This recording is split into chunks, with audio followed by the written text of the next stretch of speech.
मनुष्य कुआं के जल में नहीं रमता, से मानसरोवर का जल चाहिए। मूर्ख पंडित संग में न रमते, मूर्ख पंडित के साथ नहीं रहता, नहीं रमता, उसका मन नहीं लग सकता है। न रमते दासो न सिंहासने, और दास सिंहासन की शोभा नहीं बढ़ा सकता, वह राजा के लिए वह उसके लायक नहीं है, उसमें उसका मन भी नहीं लगेगा। कोई स्त्री सज्जन संग में न रमते, जो कुत्सित स्त्रियां हैं, दुष्ट आचरण वाली हैं, जैसे प्रकृति के द्वारा जो स्वभाव उसको मिला है, उस स्वभाव को मिटाना बहुत कठिन है। लेकिन गोस्वामी जी कह रहे हैं कि जो अनहोनी है वह भी सत्संग में संभव हो जाता है। तो आश्चर्य की बात है, स्वभाव अमिट है, बदलता नहीं, और यहाँ स्वभाव बदल रहा है। तो जो अमिट है वह मिट रहा है, इसलिए आश्चर्य हो सकता है। तो गोस्वामी जी पहले ही लिख दिए कि कोई आश्चर्य करेगा, इससे पहले गोस्वामी जी लिख देते हैं, जन आचर्य करहु जनि कोई, सत्संगति मही मां नहीं गोई। सत्संग की महिमा छिपी हुई नहीं है। यहाँ प्राप्त सत्यानिषेधा, जब किसी प्रसंग की प्राप्ति होती है तभी उसे उसका निषेध किया जाता है। गोस्वामी जी को ऐसी आशा थी कि आगे लोग आश्चर्य करेंगे, इसीलिए उसका निषेध कर दिया, कहा कि मत आश्चर्य करिए। जन आचर्य करहु जनि कोई, सुनिए आचर्य, सुनिए सुनिए आचर्य करहु जनि कोई, सत्संगति महिमा नहीं गोई। सत्संग की महिमा किसी से छिपी नहीं। इस बात को दृढ़ करने के लिए आगे उदाहरण देते हैं। इस बात को दृढ़ करने के लिए कहते हैं कि महिमा नहीं गोई, महिमा छिपी हुई नहीं है। इसी से जो महात्मा जगत प्रसिद्ध है उसका उदाहरण दिया। महिमा प्रसिद्ध है, सत्संग की महिमा प्रसिद्ध, बड़ी प्रसिद्ध महिमा है कि व्यक्ति का जीवन बदल जाता है, यह सत्संग की महिमा है। तो जगत प्रसिद्ध साधु की उपमा देते हैं, जो जगत प्रसिद्ध हैं। पहला उदाहरण दिया वाल्मीकि। किसका उदाहरण? वाल्मीकि ऋषि का। वाल्मीकि ऋषि का उदाहरण देते हैं कि ये काक से पिक बन गए। इनका आचरण जो था व्याध का आचरण था, व्याधवत। विप्र कुल में जन्म लेने के बाद भी किरातों के बीच रहते हुए व्याध के जैसा आचरण करते थे, जैसा एक बधिक आचरण करता है, जैसा एक डाकू आचरण करता है, ऐसा आचरण उनका था। लेकिन सत्संग के प्रभाव से इनका जीवन बदल गया, जीवन अद्भुत हो गया। कैसा जीवन हुआ? कहते हैं कि कोयल बन गए। कूजंतम राम रामेति मधुरम मधुराक्षरम, आरुह्य कविता शाखाम वंदे वाल्मीकि कोकिलम। कुजंतम सदैव भगवान के नाम का रटन करते रहते, राम रामेति, बस ऐसा ही बोलते, राम राम, ऐसा इसका उच्चारण सदैव करते रहते थे। और आरुह्य कविता शाखाम, कविता शाखा माने डाली, कविता की डाली पर आरूढ़ होकर जिसने रामायण जैसे सदग्रंथ की रचना की, ऐसे कविवर वाल्मीकि को प्रणाम है। वंदे वाल्मीकि कोकिलम। तो ये काग थे, काग के समान इनका आचरण था। काग का आचरण कैसा? काग हिंसक होता है, कठोर बोलने वाला होता है, और मौका पाते ही जो है सो छली स्वभाव का होता है, छल करता है, किसी का अपकार कर सकता है। ठीक यही स्वभाव इनका भी था, लेकिन सत्संग के प्रभाव से इनका स्वभाव बदल गया, और बदल करके साधु हो गए, जगत प्रसिद्ध हो गए। वाल्मीकि क्या कहते हैं? वाल्मीकि रामायण के रचयिता हो गए। आदि काव्य को रचने, सबसे पहला काव्य रचना उन्होंने किया है। इतनी महिमा इनको इनकी हो गई। वाल्मीकि नारद घट जोनी, निज निज मुखनी कही निज होनी। दो उदाहरण, कुछ संतों का, महापुरुषों का कहना है कि इसमें दो उदाहरण है। वाल्मीकि नारद घट जोनी, वाल्मीकि और नारद जो छोटी योनियों में अर्थात कुजाति में जन्म लिए, और इन्होंने सत्संग के प्रभाव से अपने जीवन को दिव्य बनाया। ये उदाहरण देते हैं। कुछ संतों का कहना है कि इसमें 3 संतों की चर्चा है, एक वाल्मीकि हैं, एक नारद हैं और एक घट जोनी से श्री अगस्त जी महाराज। उनका जन्म कुंभ से हुआ है। कहां से जन्म हुआ है? अयोनिज है, घड़ा से इनका जन्म हुआ है, माता पिता के संजोग से जन्म नहीं हुआ है।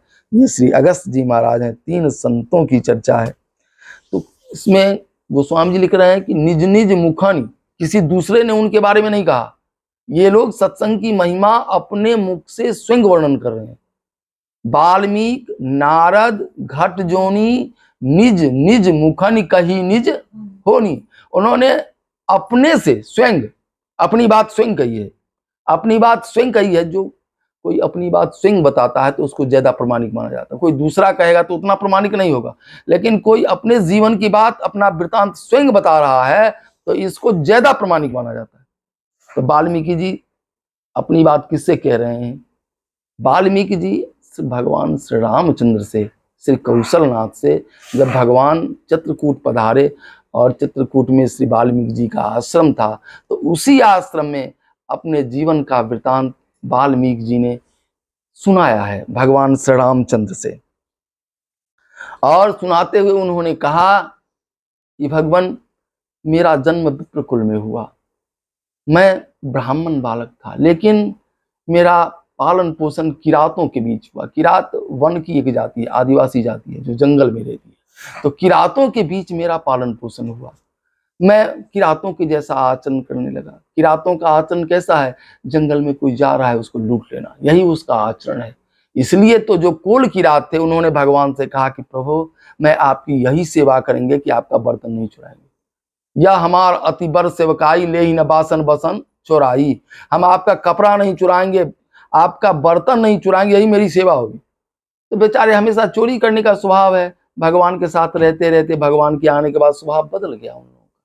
तो वाल्मीकि जी कहते हैं कि मैं किरातों के बीच रहता था और मेरी शादी भी वही एक स्त्री से हो गई। बहुत सारे बच्चे हमारे हो गए। हमारा बहुत बड़ा परिवार था। अब परिवार का भरण पोषण कैसे हो, इसलिए मैं छीन छोड़ करता था। जो रास्ते से जाता उसको मैं लूट लेता था, यही मेरा काम था। और वैसे ही लूट लूट कर अपने बाल बच्चों को भोजन कराता था। यही मेरा जीवनचर्या चल रहा था। इसी बीच मैंने जंगल में 7 अलौकिक संतों को देखा। उनके मुख से तेज प्रकट हो रहा था।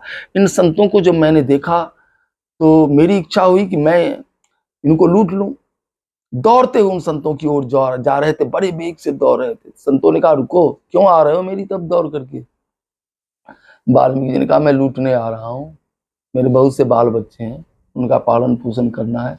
आपके शरीर पर चमकदार वस्त्र है, आप निश्चित कहीं से पूजा पाठ करा के आ रहे हो, दक्षिणा भी होगी, तो दक्षिणा भी मैं लूटूंगा, इसलिए मैं आपके पास आया हूँ।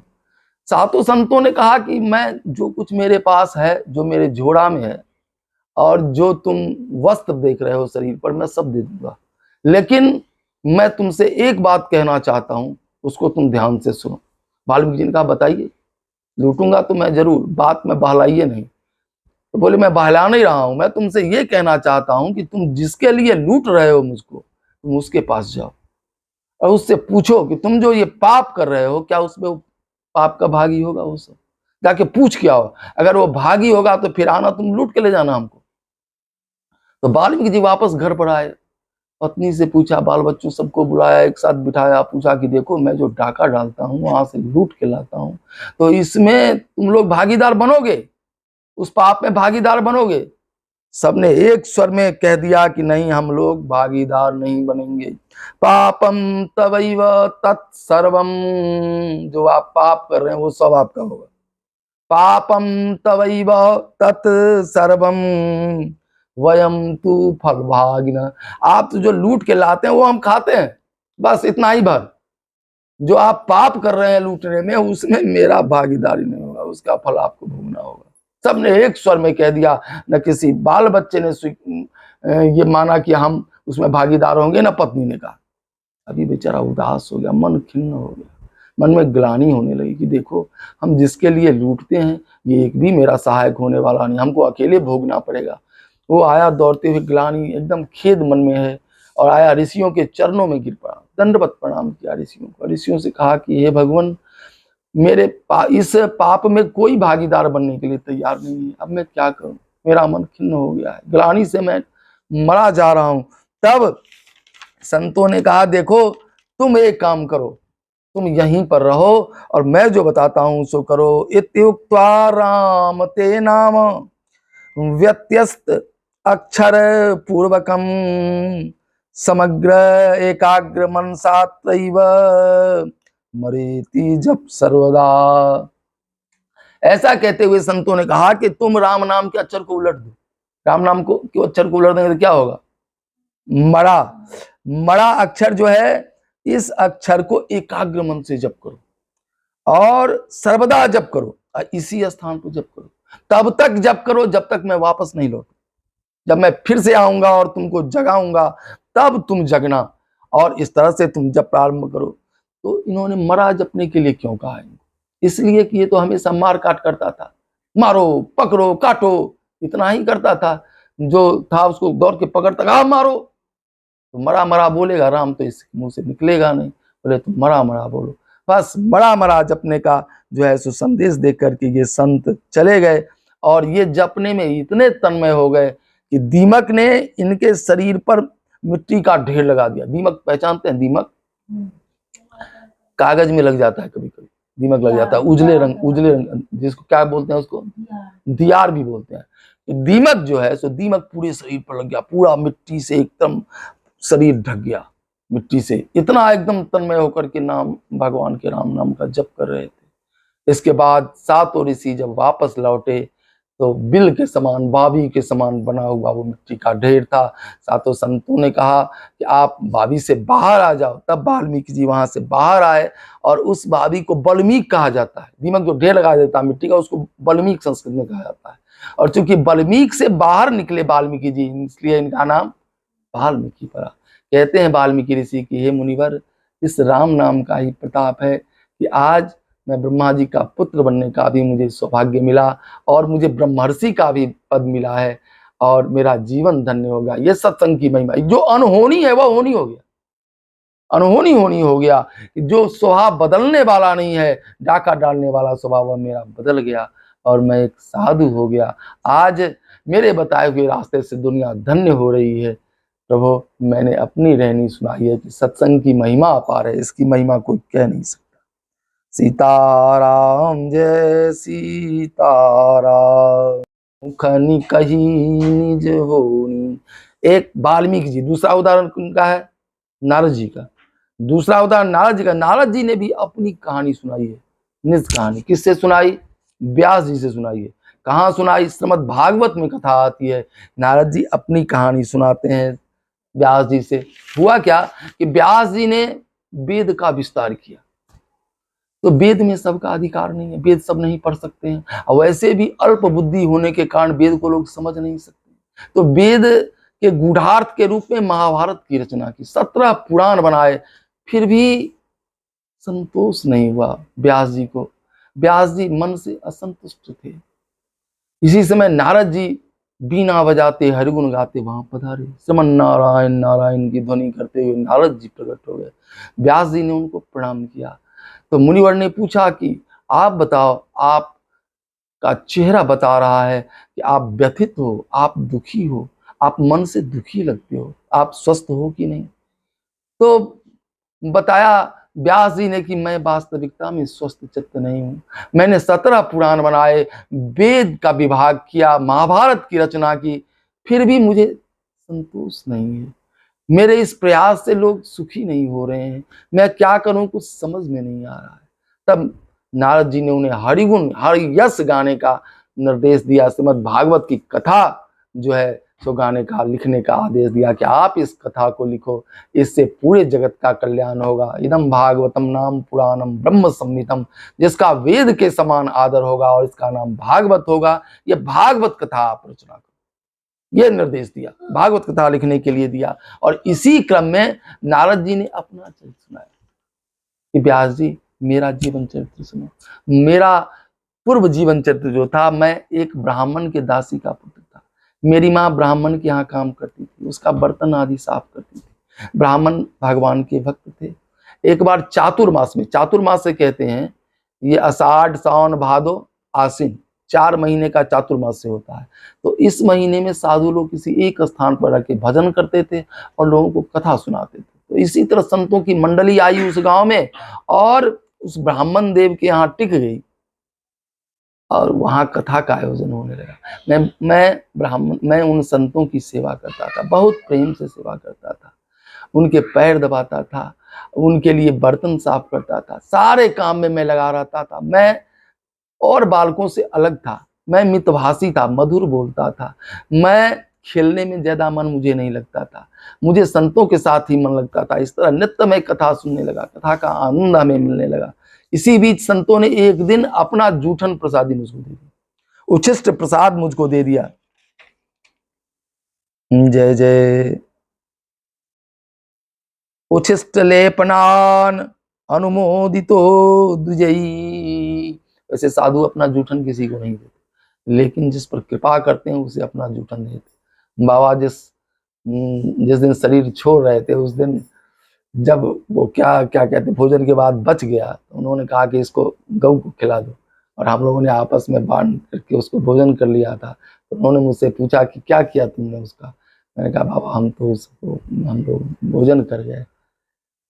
तो बाबा को बड़ी खुशी हुई या क्या हुई मुझे समझ में नहीं आया, लेकिन बहुत प्रसन्न थे। उन्होंने कहा कि देखो संत का उच्छिष्ट भोजन करना भाग्य से मिलता है, और यदि तुमने कर लिया है तो तुम्हारा मंगल ही होगा। तो संत के उच्छिष्ट में बड़ी ताकत होती है। ये उच्छिष्ट क्या करता है, आपके अंतःकरण को शुद्ध कर देता है। उच्छिष्ट लेपना अनुमोदितो द्विजयी सकृत अस्म भुंज तदपास्त किलबिषा। उन ब्रह्मर्षियों ने मुझ पर कृपा करके एक बार अपना उच्छिष्ट शीत प्रसाद दिया, जिसके पाने से मेरा संपूर्ण पाप नष्ट हो गया। उस प्रसाद का इतना प्रभाव हुआ कि नारद जी कहते हैं कि मेरा सारा पाप नष्ट हो गया, मेरा अंतःकरण पवित्र हो गया और मन मेरा सहज भगवान में लगने लगा।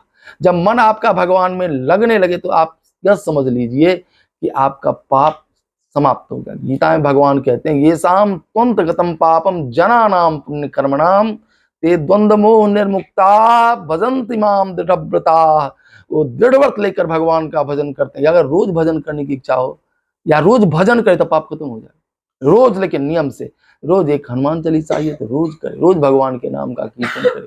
तो नित्य लेकिन करना चाहिए, वो नियम नहीं टूटना चाहिए। तो आपके पाप निशेष हो जाते हैं, आप पवित्र हो जाते हैं। ये शाम त्वंत गतम पापम जना नाम पुण्य कर्मणाम ते द्वंद्व मोह निर्मुक्ता भजन्ति माम दृढ़व्रता। दृढ़व्रत लेकर वो भगवान का भजन करते हैं। तो नारद जी कहे कि मेरा मन भजन में लगे, मैं खूब भजन करने लगा। इस तरह संतों ने एक दिन मुझे गुह्यतम ज्ञान दिया, जो ज्ञान बहुत नजदीकी व्यक्ति को दिया जाता है, ऐसा ज्ञान मुझे संतों ने दिया। और अब संतों के जाने का समय आया तो मैं रोने लगा। मैंने कहा कि आप मुझे अपने साथ लेते चलो। संतों ने कहा देखो तुम्हारे ऊपर अभी जिम्मेवारी है, तुम्हारी माँ अभी जीवित है, माँ को छोड़कर नहीं जाना है, माँ के बाद जाना है। संत चले गए, लेकिन भगवान नाम का उपदेश देकर चले गए। अब नारद जी भगवान के नाम का जप करते हैं और इस इंतजार में रहते हैं कि अब जब मेरी माँ परम धाम सिधार जाएगी तब हम जाकर भजन करेंगे। इस बीच में सांप के काटने से गौशाला में उनकी माँ मर जाती है और नारद जी जंगल में चले जाते हैं माँ का संस्कार आदि करने। जंगल में आते हैं तो एक सरोवर में स्नान करते हैं, उनका सारा थकान मिट जाता है और वहीं पर भगवान का ध्यान करने लगते हैं। समम काया शिरोग्रीवम धारयन् अचलम स्थिर। एकदम स्थिर होकर भगवान का ध्यान करने लगते हैं। ध्यान में ध्यान करते करते आंख से आंसू बहने लगता है, इतने तन्मय हो जाते हैं, शरीर की सुधि जाती रहती है, भगवान हृदय में प्रकट हो जाते हैं।